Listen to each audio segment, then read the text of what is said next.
Lho Nabi Khidir iku ilmu hakikat. Nabi Musa ilmu syariat. Makanya orang ketemu nuru iki ora cocok. Wong siji syariat siji hakikat kok. Siji ketika nyebrang. Begitu nyebrang numpak perahu nang tengah laut, perahunya dirusak dening Nabi Khidir. Nabi Musa yo ingkar, maksudnya lho iki terus ditolong kok malah ngerusak perahu. Jadi Nabi Khidir, aku lah wis ngomong, kamu tidak akan sanggup, tidak akan kuat belajar kepada saya. Akhirnya terus menang. Barang sampai daratan, ketemu anak kecil sedang bermain, bocah cilik ini dibunuh dari Nabi Khidir. Dibunuh. Dan Nabi Musa ya tambah marah. Iya tuh bocah orang duit salah, nggak punya dosa kok dibunuh. Jawab Nabi Khidir, kan saya sudah ngomong kamu tidak akan sanggup ikut dengan saya. Terus yang ketiga nih ada minta dijamu karena melewati kampung orang, minta makanan, ternyata masyarakatnya nggak mau memberi makan. Lu ngono kok weruh ono bangunan akan roboh, bangunannya malah diperbaiki. Nabi Musa ya ingkar lagi. Lu kita mau jaluk mangan nggak dikei, lo bangunan beroboh kok didandani, mending beroboh no sekalian karena kok masyarakatnya pelit istilahnya. Akhirnya Nabi Khidir mengatakan, ya wis lah nek sampai orang kuat akan saya kasih tahu sebenarnya. Yang pertama, ammas safinatu fakanat li ghulamaini. Ammas safinatu, adapun perahu itu adalah milik daripada orang miskin.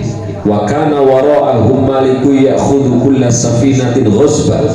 Sementara itu ada raja yang akan merampas semua kapal yang masih bagus. Maka sengaja saya rusak agar supaya kapalnya tidak dirampas. Ini Nabi Khidir jadi tahu apa yang akan terjadi. Kemudian amal gulamu fakana abawahu mu'minain fakhoshina ayurhiqahuma tughyanan wa kufra. Sementara bocah ini anak yang paling dicintai, dan nanti dia kalau besar akan jadi orang kafir. Dan kalau dia jadi orang kafir, besar jadi orang kafir karena sangat dicintai keluarga, akhirnya keluarganya pun akan ikut kafir karena Nabi Musa seorang percaya. Mosok Musa akhirnya ini dia kulit punggungnya disobek dening Nabi Khidir, dilepas, ternyata ono tulisannya kafir. Nah ini. Ya, terus bangunan sing sudah rusak kok diperbaiki, kenapa? Karena di dalamnya ada harta karun yang ditinggal oleh orang tuanya, sementara yang punya bangunan ini anak yatim piatu, orang tuanya meninggal dan dia menyisakan harta di dalamnya. Sengaja bangunannya diperbaiki agar kelak anak yatim ini dewasa, dia akan mengambil harta yang ada di rumah itu tadi. Bangunan itu Nabi Khidir. Jadi nggak ketemu, Musa nggak ketemu. Membunuh secara syariat salah nggak? Salah kan? Tetapi Nabi Khidir nggak pakai syariat, pakai hakikat. Saya kira malah ono wong niru koyok Nabi Khidir. Wah, rahim. Ya kacau ini orang sambil luwe. Itu singkat Nabi Khidir. Jadi wong nek ketemu Nabi Khidir diberi ilmu laduni. Salah satunya siapa? Abai Mbah Maimun ketemu Nabi Khidir pas akan sholat tahajud, terus ditakoi, kamu minta apa? Jawabannya Mbah Zubair, saya minta saya dan keturunan saya menjadi kiainya kiai. Orang kiai ini santri, kiai ini kiai. Jadi gurunya guru. Wah, akhirnya dikabul. Sampai sekarang putra-putra beliau itu menjadi ya kiainya kiai yang ada itu ya rata-rata murid beliau semua.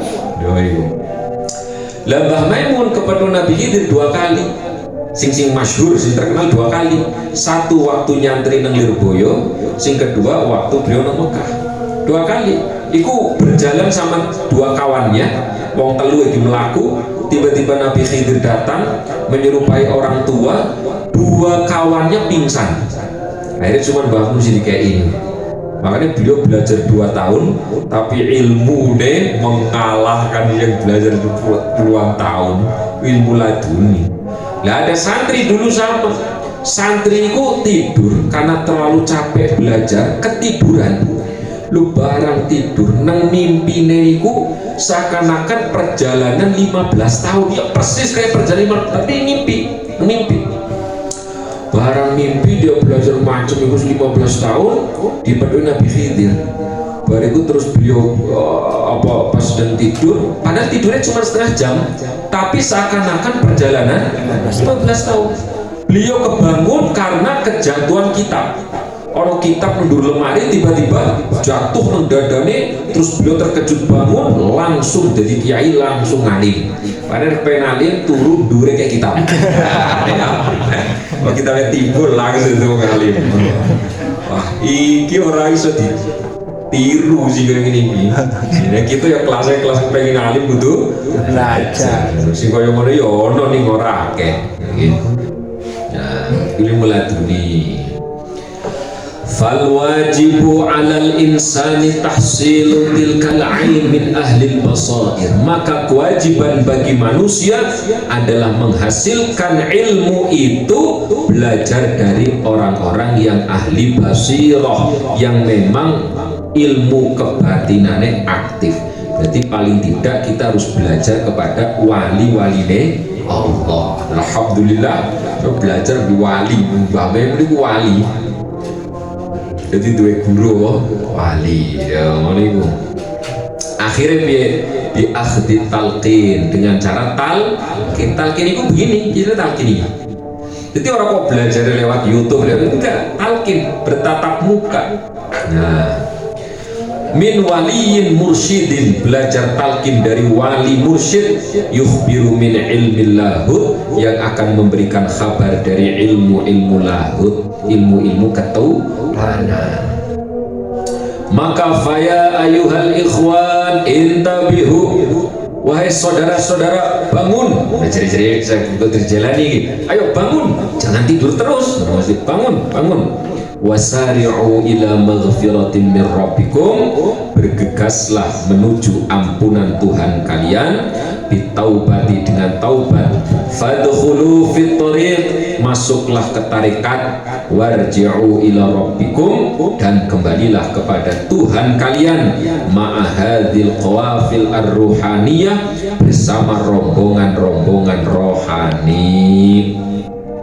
Fa'an qaribin yang qati'ut thariq, maka sebentar lagi engkau akan bisa menempuh jalan itu. Wala yujadu ar-rafiq ila dzalikal alim, maka tidak ditemukan teman kepada orang yang alim. Fama ji'na bitanqiyati hadi dunya daniyah al-kharabiyah, maka kita datang bukan untuk gemerlap daripada dunia yang rendah ini, walinaqna bil muhimmatin nafsaniyah al-khabithah, dan bukan untuk menuruti daripada keinginan nafsu yang rendah. Fanabiyukum alaihi salatu wassalam liajlikum muntazirun maghmumun, karena Rasulullah telah menunggu kita dalam keadaan sedih, dalam keadaan khawatir. Kama qala Rasulullah sallallahu alaihi wa alihi wasallam, ghammi li ajli ummati, kesedihanku karena umatku, alladzina fi akhiriz zaman, yang mana mereka berada di akhir zaman. Jadi Nabi itu mengkhawatirkan umat yang berada di akhir. Kita ini dikhawatirkan Nabi, kira-kira umatku sing zaman akhir selamat atau enggak ya, udah dikhawatirkan. Lihat dulu potongannya piye, sholatnya piye gini, jadi dikhawatirkan. Maka karena Nabi khawatir kepada kita, Nabi menunggu kehadiran kita, maka kita disuruh bangun, disuruh bangkit, hati kita diaktifkan agar supaya semakin mengenal kepada Rasulullah. Fal ilmu al-munazzal alaina ilmani, maka ilmu yang diturunkan kepada kita itu ada dua ilmu.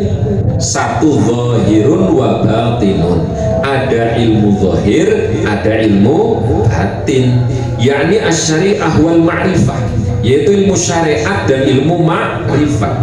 Fa amru syari'ati ala zahirina, maka urusan syariat itu untuk mengatur luar kita, wabil ma'rifati ala batinina, sementara ilmu ma'rifat untuk mengatur batin kita.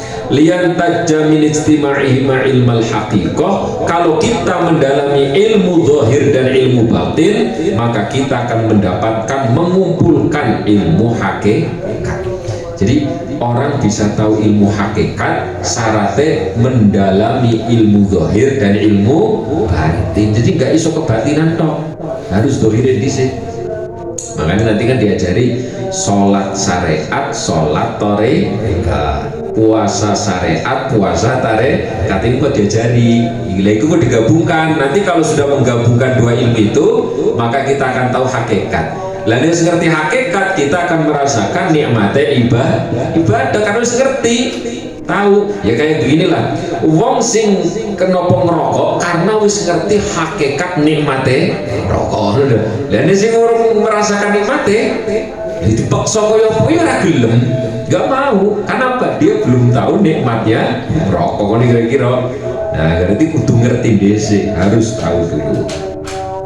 Kama qala Allah Ta'ala, sebagaimana firman Allah Ta'ala, marajal bahraini yaltaqiyan, Allah yang mencampurkan dua lautan bertemu, bainahuma barzakhul la yabghiyan, di antara dua lautan ada penghalang yang tidak saling mencampur.